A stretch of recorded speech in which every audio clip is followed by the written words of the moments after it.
Hey, everybody, how are you? I'm very excited. Welcome to Into the Core podcast with myself, Linda, and we have a fantastic guest. And I'm really excited. First of all, let me say thank you to LB. Thank you. Thank you to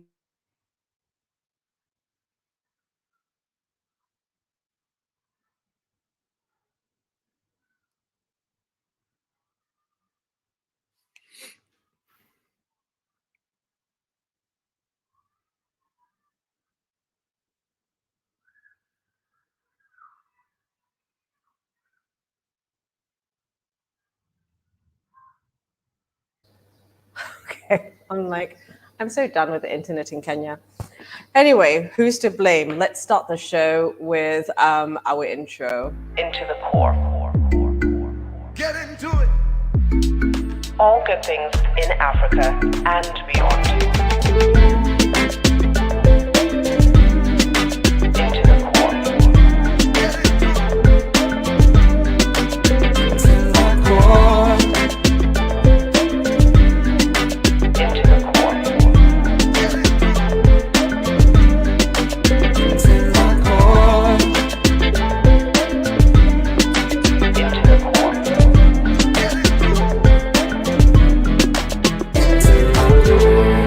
All good things in Africa and beyond.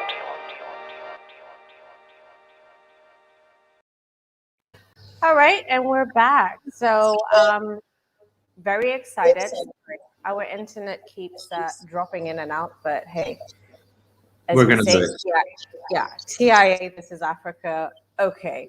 I'm very excited to introduce Federico Giammarusto. Right, you got it. Giammarusto. I got it. Perfect. All right. I got introduced to Federico a couple of years back. I think that was in 2018. And I really wanted to get into partnership with him because he's one of the top leaders globally. And I really want to say globally because that's exactly what it is. And his background is strategy, finance. He's an advisor. He's worked with some of the largest brands that you can even think of. Am I right if I drop names like Versace and the rest of it? But welcome, Federico, and we're going to get into your background and just. So welcome. Thank you, Linda. Thank you. I hope that I'm not going to overstep myself because today our show has been hosted and has been sponsored by the amazing here in Diani, Kenya. And I really want to say thank you very much for allowing us to use this space. And if you don't know where Swahili Beach is, I'm going to introduce a little bit about it before we get into our candid talk.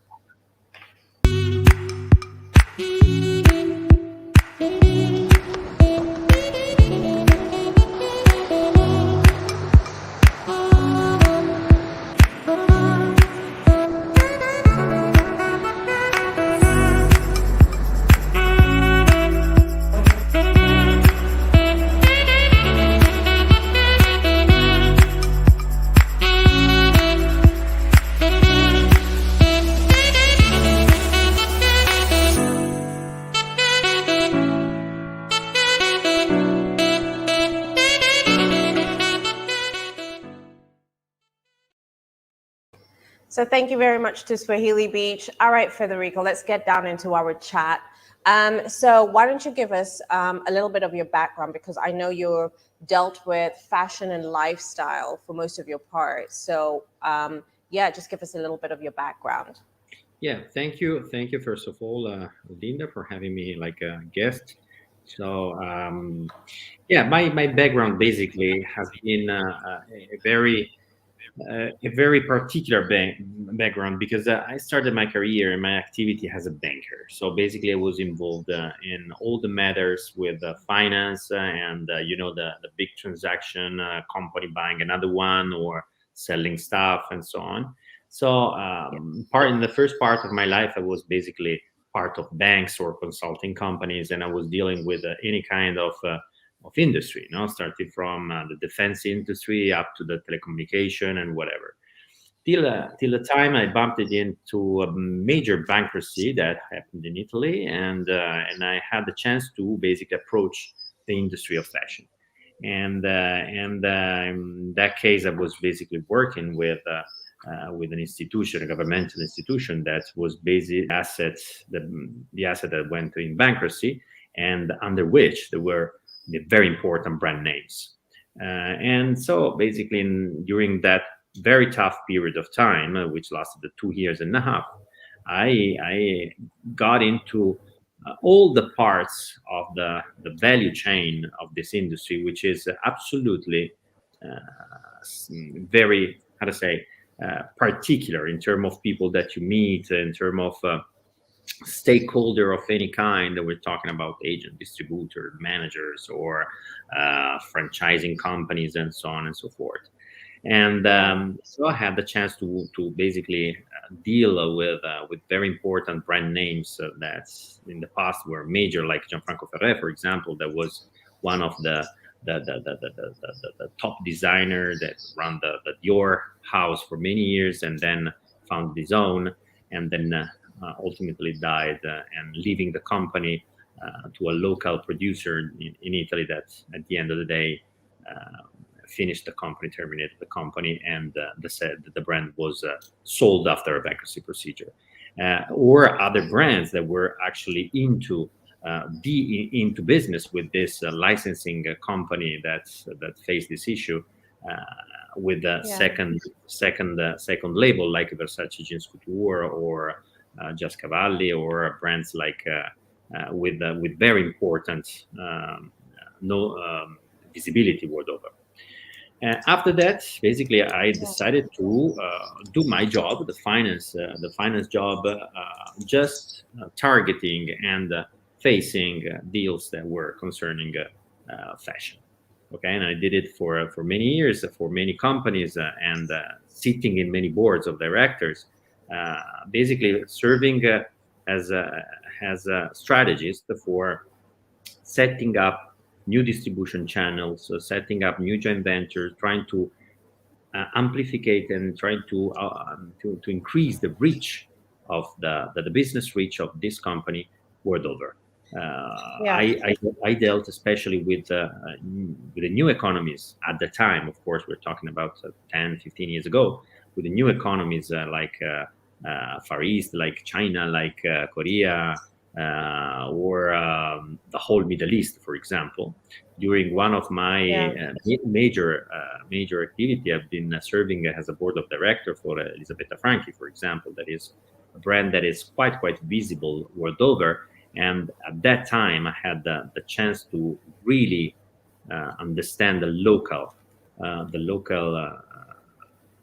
what is happening in any country. Okay, when you have to establish a business, you have to start a wholesale business, open direct monobrand stores, and so on and so forth. So you are, to a certain extent, replicating your company in other countries. Okay, of course, trying to keeping your cost and your expansion under control.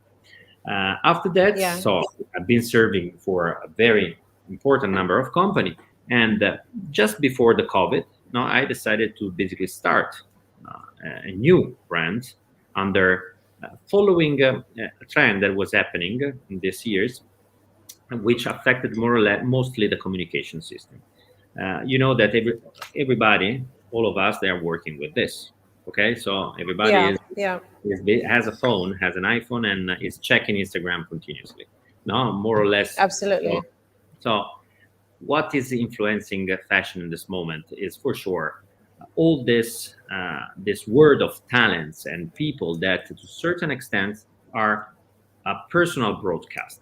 All of us now we are broadcasting in this moment. So all of us are a broadcaster. And so I decided to start the brand starting from a broadcaster. So I basically found a person that is an influencer and very close to me, of course. And she has a pretty important visibility, both domestic and international. And she was Maria Vittoria Paolillo. and she was basically working with her personal broadcast, well, just for giving advice to the followers of how to Mm-hmm. select styles, how to wear, how to mix different piece of apparels. So basically, we Yeah. started with this company from a single individual and focusing all the activity on the digital. And we started the MVP Wardrobe. After 2.5 years now, okay, we have reached basically more than 20,000 Yeah. customer only online only, okay. And after let's say the second season of a wholesale business, we are in more than 120 stores worldwide. And when I'm talking stores, I'm talking about top stores, stores that trade Gucci, that trade Yves Saint Laurent, Bottega Veneta. Our concept, it's a niche concept that is basically trying Yeah. to convey and to communicate a product that has a very high level positioning. So you are seeing something that is very classy, very chic, very sophisticated, with a twist of fashion, but at the same time, it is a smart in terms of both price, and is super good in terms of quality. We all do made it, of course, made in Italy, and it's of course because never like now, made in Italy is really the temple of the quality and the perfection of doing textile. So basically, this Yeah. has been recognized mostly world over, and we used all the technological leverages that we may use, like activating any kind of micro influencers, giving a personal activity also to micro influencers through the possibility to access to our portal and see how they're doing their business with our brand with their followers. Okay, so basically we are producing Yeah. also work for other people. Now, so basically we are now the point is understanding. No, we after 2.5 years we are trying to get some how to say uh, reasoning out of this intense and continuous works that has been done, no. And so we are basically saying, okay, what's next, what we're going to do for the next let's say couple of years, 2 3 years. And I can't see you, I think you're frozen, but hello. Sorry, Yeah. Federico. I'm not No sure. problem. No problem. You had spoken a little bit about Yeah. that you're producing, obviously made in Italy clothing. Sorry about that. That's where it cut off. Apologies. Okay, no problem, no problem. No, basically, I was saying that we all do made in Italy. Everything we do is made in Italy. The manufacturing is domestic, Yeah. and now we have been reaching mostly all the countries. We have two different platform: a platform, e-commerce platform, a platform that is 100% based in America, so in the USA, and a platform that is for the rest of the world. Why two different Yeah. platforms? Because basically America has his own unique assets. So you need to really speak the distribution language of United States when you're selling online, with different discounts, different procedure, everything. Also, when they see the price has to be really psychology, in term of psychology American, okay. Yeah. Yeah. And well, instead of for the rest of let's say at least the Europe, more or less the characters are the same. So now we are asking to ourselves, what's next, in terms of Yeah. what we which market are we targeting for the next years, which marketing activity and content activity are we doing, because you have to know, Linda, that being an e-commerce company, mostly, we used to call it with a different word, that is social commerce. We are not an e-commerce. Social. We are social commerce, because 99% of our customer now they arrive and they land on our platform through the social media. We have Yeah. we have a pretty large team of people working on the different platform of social media. We do have Instagram for sure, that is the most important. We are Yeah. pretty active on Snapchat for the Middle East and for the North Africa.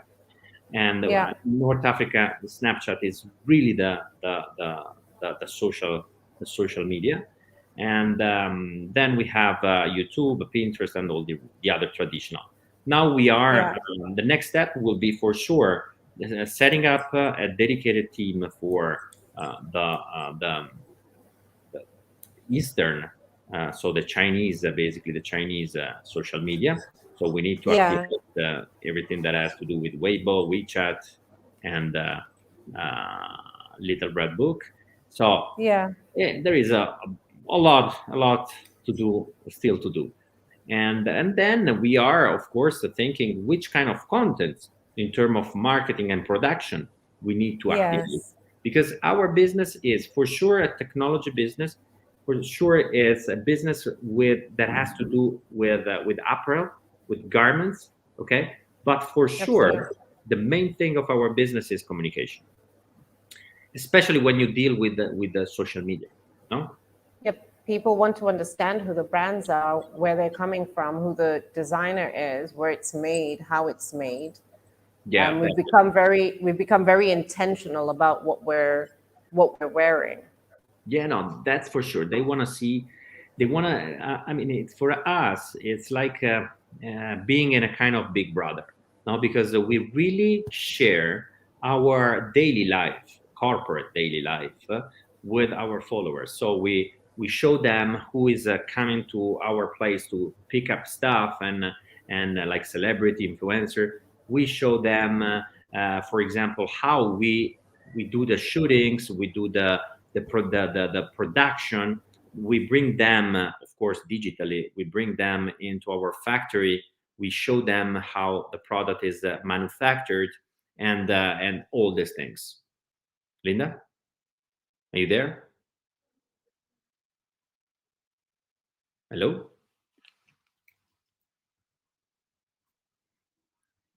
I lost you,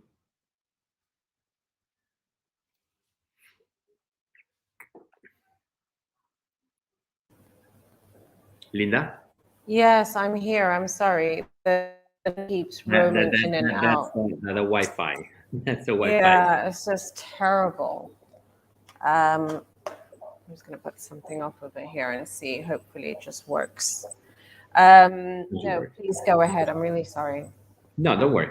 And so basically, we are sharing all the things that we do and transforming those things into contents. And Yeah. for example, that's a typical example.